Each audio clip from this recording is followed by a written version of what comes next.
بسم اللہ الرحمن الرحیم۔ ایک حیرت انگیز اور سبق آموز واقعہ۔ ابن عقیل اپنا واقعہ لکھتے ہیں کہ میں بہت ہی زیادہ غریب آدمی تھا۔ ایک مرتبہ میں نے طواف کرتے ہوئے ایک ہار دیکھا جو بڑا قیمتی تھا۔ میں نے وہ ہار اٹھا لیا۔ میرا نفس چاہتا تھا کہ میں اسے چھپا لوں، لیکن میرا دل کہتا تھا ہرگز نہیں، یہ چوری ہے، بلکہ دیانت داری کا تقاضا یہ ہے کہ جس کا یہ ہار ہے اسے میں واپس کر دوں۔ چنانچہ میں نے مطاف میں کھڑے ہو کر اعلان کر دیا کہ اگر کسی کا ہار گم ہوا ہو تو آ کر مجھ سے لے لے۔ ابن عقیل کہتے ہیں کہ ایک نابینا آدمی آیا اور کہنے لگا کہ یہ ہار میرا ہے اور میرے تھیلے میں سے گرا ہے۔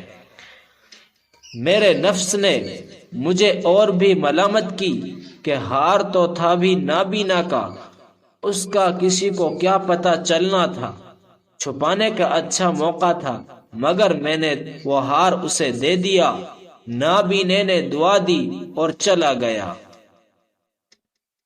کہتے ہیں کہ میں دعا بھی مانگتا تھا کہ اللہ میرے لیے کوئی رزق کا بندوبست کر دے۔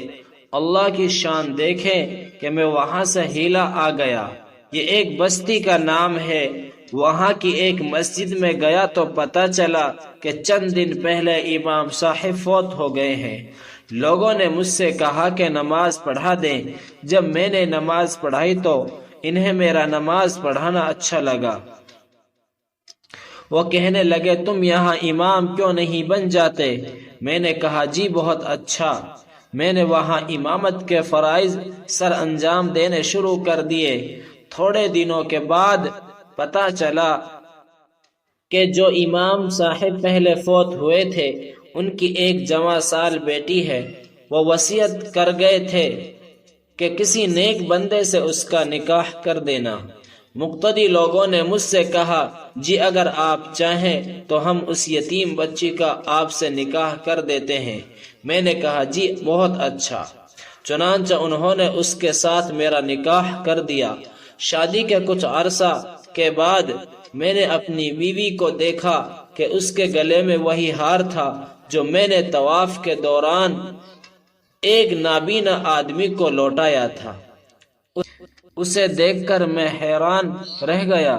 میں نے پوچھا یہ ہار کس کا ہے؟ اس نے کہا یہ میرے ابو نے مجھے دیا تھا۔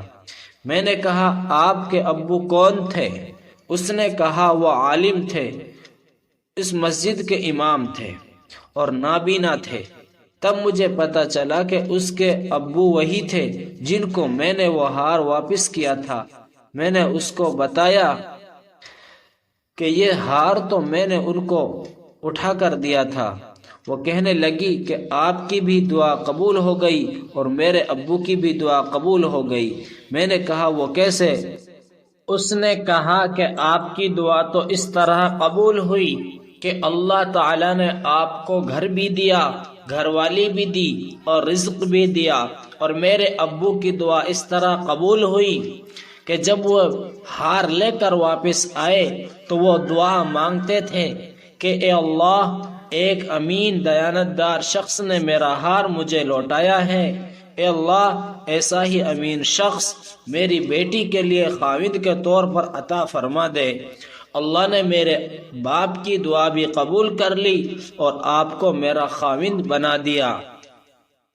بے شک اللہ مخلص بندے کا کام کبھی رکنے نہیں دیتے، اٹکنے نہیں دیتے، بلکہ اس کی کشتی ہمیشہ کنارے لگا دیا کرتے ہیں۔